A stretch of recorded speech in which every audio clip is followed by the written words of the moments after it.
Restaurant ने late की खाने की डिलीवरी तो खुद की बना दी डिलीवरी कंपनी। नमस्कार दोस्तों, ये कहानी एक ऐसे बिजनेसमैन की है जिन्होंने अपनी जिद के अगले एक कंपनी शुरू कर दी। उनकी कहानी का कॉन्सेप्ट भी ऐसा था कि उन्होंने रेस्टोरेंट से खाना ऑर्डर किया था और खाना समय पर न मिलने के कारण उन्होंने खुद की कंपनी शुरू करने का निर्णय ले लिया। दिल्ली में पड़े बड़े साहिल ने वहीं के सेठ जेवियर हाई स्कूल में शिक्षा पूरी करने के बाद करनौल के नेशनल इंस्टीट्यूट ऑफ टेक्नोलॉजी से मैकेनिकल इंजीनियरिंग की डिग्री ली। साहिल ने बेंगलुरु से इंडियन इंस्टीट्यूट ऑफ मैनेजमेंट से फाइनेंस में न सिर्फ पोस्ट ग्रेजुएशन किया बल्कि ऑलराउंडर गोल्ड मेडलिस्ट भी रहे। यही नहीं, साहिल ने पढ़ाई के साथ साथ काम का तजुर्बा हासिल करने के लिए मैकेनिकल इंजीनियरिंग के दौरान रिसर्च इंटर्न के तौर पर यूएस की यूनिवर्सिटी ऑफ मैरीलैंड में 4 महीने काम किया। 2 वर्ष बाद उन्होंने IIM-B में भी लंदन की बैन एंड कंपनी में 3 माह का समर एसोसिएट इंटर्नशिप की। इसके पूरी होने के बाद साहिल ने IIM से पढ़ाई पूरी की और बैन एंड कंपनी में ही full time associate consultant join कर लिया।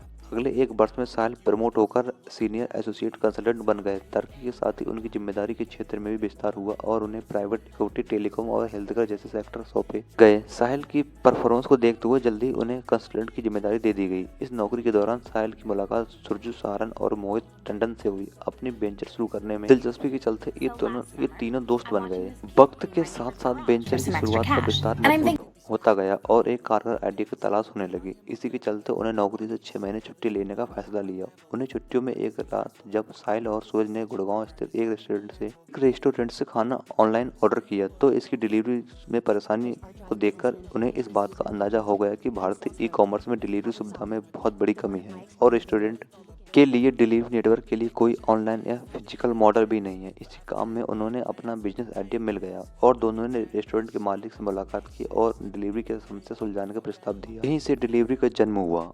आइडिया को बिजनेस में बदलने की प्रक्रिया शुरू हुई और बहुत ही कम समय में जरूरी तैयारी पूरी हो गई।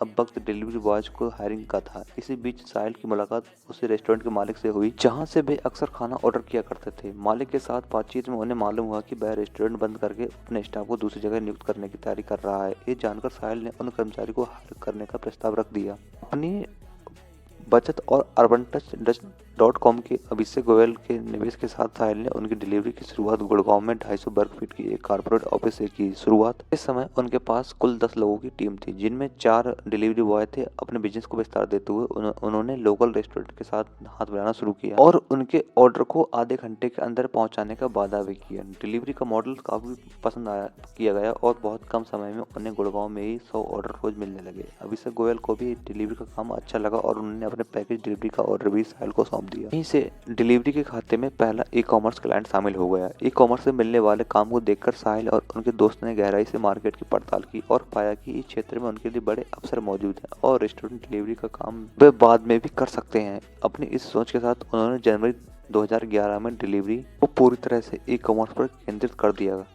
वर्ष के अंत तक वे दिल्ली और एनसीआर में अपने 3 सेंटर्स के साथ 5 ई-कॉमर्स क्लाइंट्स के लिए 500 शिपमेंट डिलीवरी कर रहे हैं। कुछ ही वक्त बाद उन्होंने फंडिंग के साथ अपनी स्टोरेज सेवाओं का विस्तार किया। दिल्ली के साथ साथ चेन्नई में भी अपना ऑपरेशन शुरू किया। स्टोरेज के साथ कंपनी जल्दी अपना कारोबार देश के 31 शहरों में फैलाने में कामयाब हो गई। यहीं से साहिल और उनके साथियों ने पीछे मुड़कर नहीं देखा। 5 साल पहले 5 को फाउंडर और मुट्ठीभर डिलीवरी बॉयज के साथ शुरू हुई कंपनी वर्तमान में 3200 कर्मचारियों की अपनी टीम के साथ देश के 175 शहरों के साथ साथ मिडिल ईस्ट और साउथ एशिया में अपने कारोबार कर रही है। यही नहीं, इस वित्त वर्ष में कंपनी ने 220 करोड़ का टर्नओवर पार कर लिया है। कामयाबी की राह में आई चुनौतियां भी। कंपनी की शुरुआत में साहिल और उनके साथियों को कई मुश्किलें भी आई। कई लोगों ने इनसे कहा कि ART चलने वाला नहीं है और बिजनेस में भी बंद करना पड़ेगा, साथ ही नुकसान भी उठाना पड़ेगा। वहीं कुछ लोगों ने उनसे जुड़ने के लिए इनकार करते हुए कहा कि वे लॉजिस्टिक पर काम इन हाउस ही कर लेंगे क्योंकि आपका शुल्क काफी ज्यादा है। कुछ फैसलों ने भी राह में बाधाएं खड़ी की, लेकिन इन्हीं फैसलों से उन्होंने काफी कुछ सीखा और प्रयास जारी रखते हुए सफलता का मुकाम हासिल किया। तो दोस्तों, यदि आप भी